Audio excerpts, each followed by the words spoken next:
Hello friend, welcome to this YouTube channel heal yourself. आज मैं आपको बताने जा रहा हूँ overthinking, anxiety and depression आपस में जो है एक दूसरे कोरिलेटेड है। तो आइए जानते हैं कि हमें एनजाइटी और ओवर थिंकिंग आखिर में होती क्यों है। लोग आज की डेट में ओवर थिंकिंग से और एक तरीके से एनजाइटी से बहुत ज़्यादा परेशान है। तो यहाँ पर हम आज बात करेंगे ओवर थिंकिंग, एनजाइटी को कैसे दूर किया जा सकता है। तो यहाँ पर बोर्ड पे जो मैंने ये कुछ चीज़ें बता रखी हैं, तो इस टाइप से हमारी साइकिल चलती है। तो आज ये मैं आपको बताता हूँ। देखिए, लिखा मैंने ओवर थिंकिंग, एनजाइटी, चिंता या घबराहट, ये हमें क्यों होती है। देखिए क्या लिखा है यहाँ पर, पास्ट एक्सपीरियंसेस, उसके बाद हम आती है हमारी हैबिट यानी कि संस्कार, देन बिहेवियर, एटीट्यूड, उसके बाद हमारी ऐसी ही थिंकिंग बनती चली जाती है। तो आइए बात करते हैं सबसे पहले पास्ट एक्सपीरियंसेस के बारे में। तो दोस्तों क्या होता है, जैसा कि मैंने यहाँ पर बता रखा है कि पास्ट एक्सपीरियंसेस रहे होते हैं हमारे, इसे बोलते हैं हम कंडीशनिंग।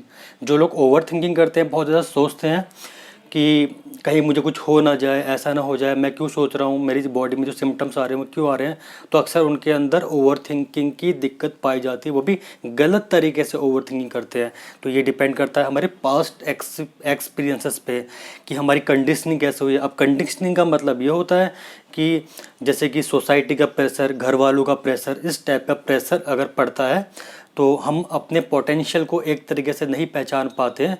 तो जो एक्सटर्नल थॉट्स होते हैं, एक या आप कह सकते हैं कंपल्सिव थिंकिंग होती है, वो हमारे फ्यूचर को डिसाइड करती है। तो हमारे जैसे ही पास्ट में एक्सपीरियंस रहे होते हैं ड्यू टू आवर कंडीशनिंग, उसके बाद ही जाकर हमारे बनते हैं संस्कार, जिसे बोलते हैं हम हैबिट।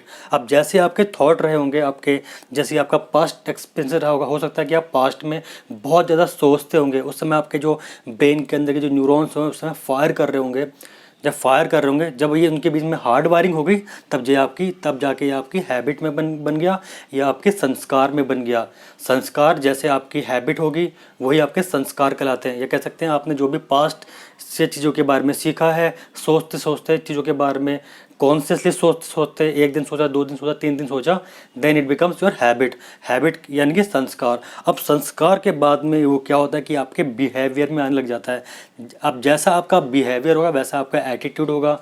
यानी कि आप एक तरीके अगर ओवर थिंकिंग करते होंगे, निगेटिव ज़्यादा सोचते होंगे, तो उसी टाइप के जैसे थॉट होंगे आपके निगेटिव, वैसे ही टाइप के आपके बॉडी में एक्शन आएंगे और आपका एटीट्यूड वैसा बन जाएगा। यानी कि चिड़चिड़ाहटपन, किसी से बात करने का मन ना करना, एकदम से गुस्सा हो जाना या ओवर एंग्शियस हो जाना, कभी कभी इतनी चिंता कर लेना और छोटी छोटी बातों में गुस्सा करना, ये बाद में हमारे एटीट्यूड में आ जाता है।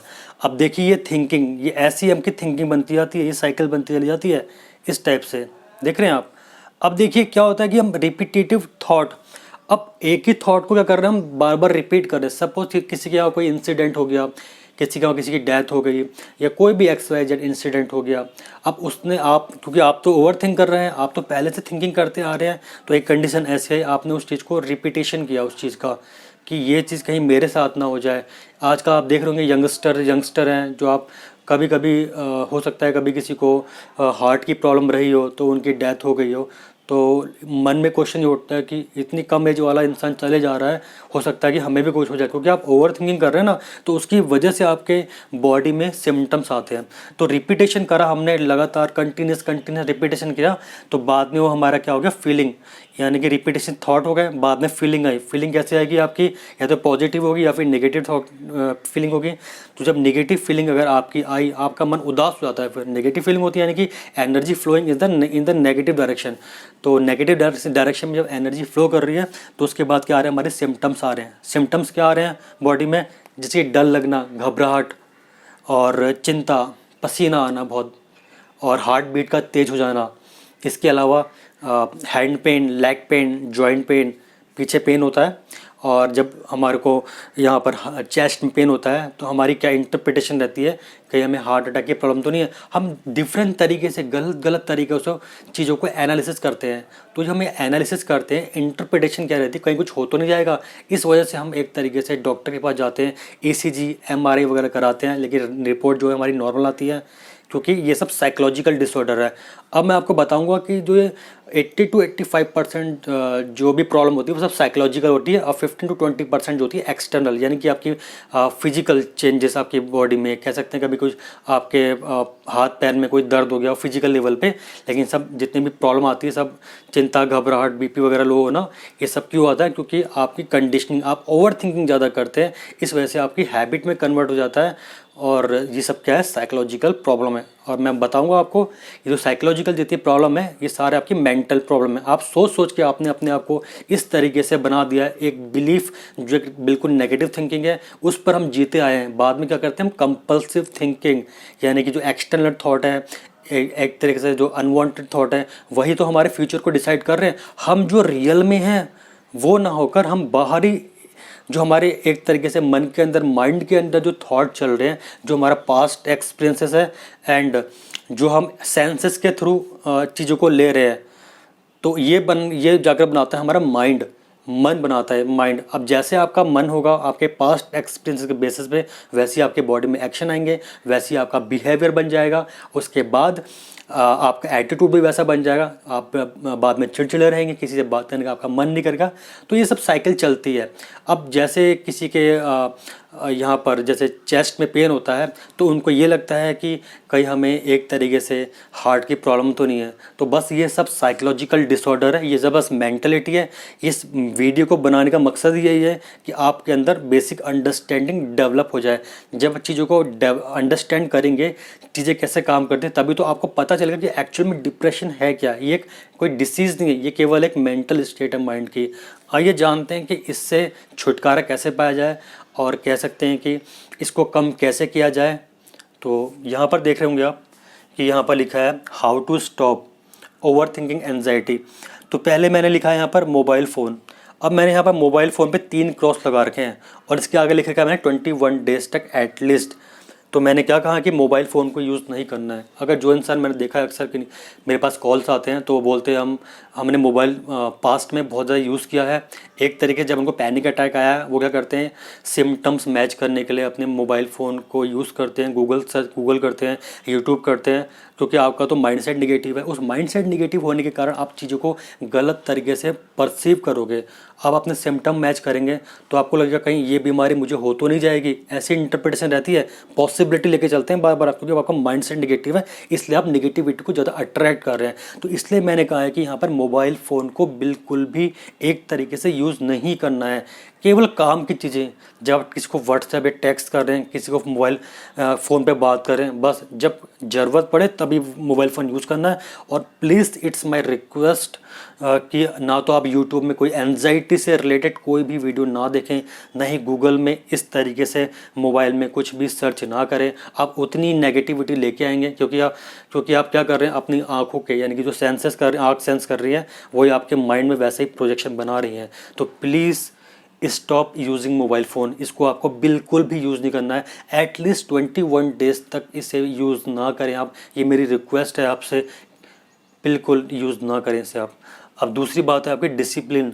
आपको अपनी लाइफ में डिसिप्लिन रहना है। डिसिप्लिन इन द सेंस कि आपको डेली के छोटे छोटे टास्क पूरे करने हैं। आपको सुबह टाइम से उठना है, टाइम से सोना है। इस पूरे होल डे में आपको बिल्कुल भी मोबाइल फ़ोन का यूज़ नहीं करना है। ये मेरी आपसे रिक्वेस्ट है, प्लीज़ इसे मत करिए। अभी तक जो लोग बिल्कुल ठीक हुए उनको मैंने यही एडवाइस दिया है, या जिनके कॉल आते हैं मेरे पास, तो मैं उनको यही एडवाइस देता हूँ कि आप प्लीज़ मोबाइल फ़ोन ना यूज़ करिए और डिसिप्लिन में रहिए। आपको एटलीस्ट 21 डेज़ तक प्रैक्टिस करनी है, क्योंकि हैबिट में लाने के लिए at least 21 days and maximum 3 month लगते हैं।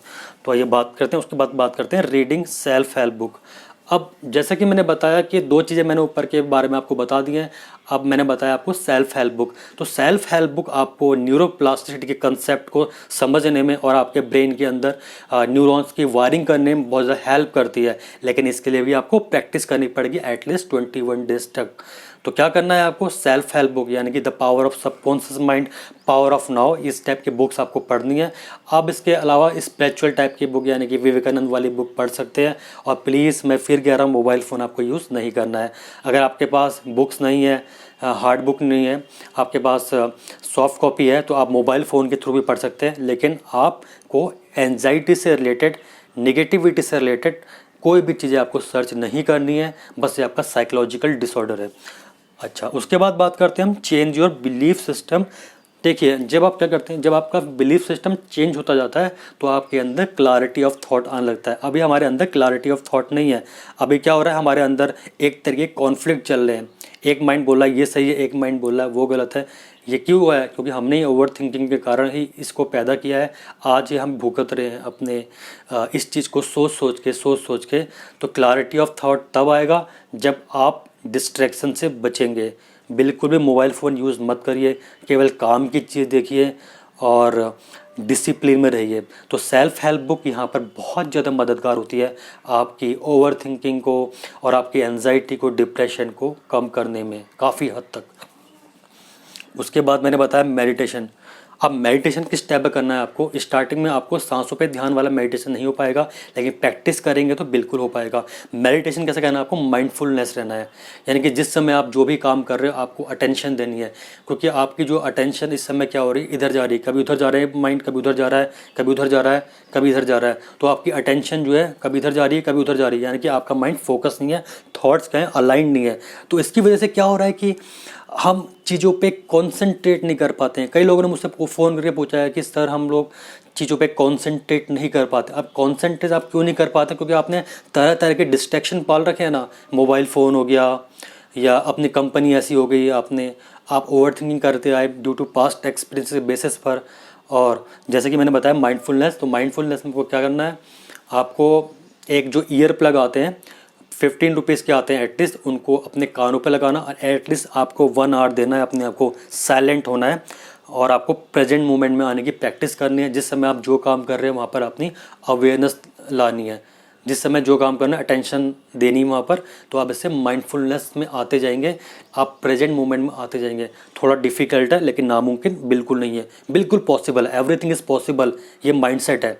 नेगेटिव माइंडसेट जो कहता है कि कुछ भी पॉसिबल नहीं है, लेकिन ये तो पॉजिटिव माइंडसेट होता है जो बोलता है कि एवरीथिंग इज़ पॉसिबल। और मैं फिर बताना चाहता हूँ, माइंडसेट इज़ एवरीथिंग। जैसा आपका माइंडसेट होगा वैसे आपकी बॉडी में एक्शन आएंगे, वैसी आपकी फीलिंग होगी।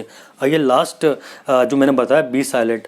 अब आपको साइलेंट रहना है। एटलीस्ट आपको मॉर्निंग में उठना है 5 से 6 बजे के बीच में, और जो भी हमारा जो नेचर होता है बिल्कुल साइलेंट रहता है मॉर्निंग के अंदर। उस समय आपको मेडिटेशन करना है या अच्छी बुक्स पढ़नी है। और प्लीज़ आप सुबह उठ के फेसबुक वगैरह या ट्विटर या व्हाट्सएप वगैरह बिल्कुल ना चलाइए, क्योंकि ये जो आपके जो एक्सटर्नल थॉट्स होते हैं, जो कंपल्सिव थिंकिंग होती है, यही आपके फ्यूचर को डिसाइड कर रही है। आपके थॉट नहीं है आप, बल्कि वास्तव में वो है जो आप अंदर से हैं। इसलिए आपको मेडिटेशन करना, सेल्फ रियलाइजेशन करना और माइंड मैनेजमेंट करना ये बहुत ज़्यादा ज़रूरी है इस चीज़ से बाहर निकलने में।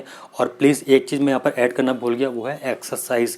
आपको डेली एक्सरसाइज करनी है तो मतलब करनी है। भले आप स्टार्टिंग में 30 मिनट करते हैं, आप 30 मिनट से अपना टाइम बढ़ा सकते हैं, आप कार्डियो कर सकते हैं, आप कुछ भी XYZ करते हैं। ये सब न्यूरोप्लास्टिसिटी के कंसेप्ट हैं। ये आपके ब्रेन के अंदर वायरिंग कर देता है, न्यूरॉन्स के बीच में नई वायरिंग करेगा। और हर चीज़ को हार्ड वायरिंग में ना कन्वर्ट करने के लिए आपको हैबिट में लाना पड़ेगा। जब आपकी हैबिट में ये सब चीज़ें आ जाएंगी तो आपका जो पहला जो बिलीफ सिस्टम बन रखा है एक तरीके चीज़ों के बारे में, नेगेटिविटी के बारे में जो कनेक्शन बन रखा है, तो वो टूटना स्टार्ट हो जाएगा। तो नए न्यूरल कनेक्शन डेवलप करने के लिए आपको न्यूरोप्लास्टिसिटी के कुछ कंसेप्ट जो मैंने आपको बता रखे हैं, कुछ एक्सरसाइज बता रखी है, तो इसको आपने अपनी बेसिक लाइफ में डेवलप करना है। और ट्रस्ट में आप बिल्कुल ठीक हो जाएंगे, क्योंकि हम इसलिए चीज़ों के बारे में सोच नहीं पाते हैं क्योंकि हमारे अंदर बेसिक अंडरस्टैंडिंग नहीं होती है। तो डिप्रेशन क्या है, एंजाइटी क्या है, ये क्यों हुई है, तो इसलिए मैंने आपको बताया ये बेसिक अंडरस्टैंडिंग का होना बहुत ज़रूरी है, तभी आप इस चीज़ से बाहर निकल पाएंगे। ब्रेन जो है आपकी पूरी बॉडी को कंट्रोल करता है, इसलिए ब्रेन क्या है अपने आप में सुपर पावर है। तो प्लीज़ डिसिप्लिन में लाइए अपने आप को, जो रेगुलर प्रैक्टिस मैंने बता रखी है वो कीजिए, तो आप बिल्कुल ठीक हो जाएंगे। और मैं होप करता हूँ कि आपको दी गई हुई जानकारी से बहुत ज़्यादा हेल्प मिली होगी। अगर हेल्प मिली है तो प्लीज़ मेरे चैनल को सब्सक्राइब करिए और लाइक करिए और शेयर कीजिए ज़्यादा से ज़्यादा लोगों पे, ताकि उनके अंदर अवेयरनेस लेवल आ सके। और प्लीज़ जाते वक्त नोटिफिकेशन जो बेल आइकन है उसको दबा दीजिए, ताकि आप जब भी मैं कोई वीडियो अपलोड करूँगा तो उसके रिगार्डिंग आपको नोटिफिकेशन तुरंत मिलती रहेंगी। Thank you so much for watching this video.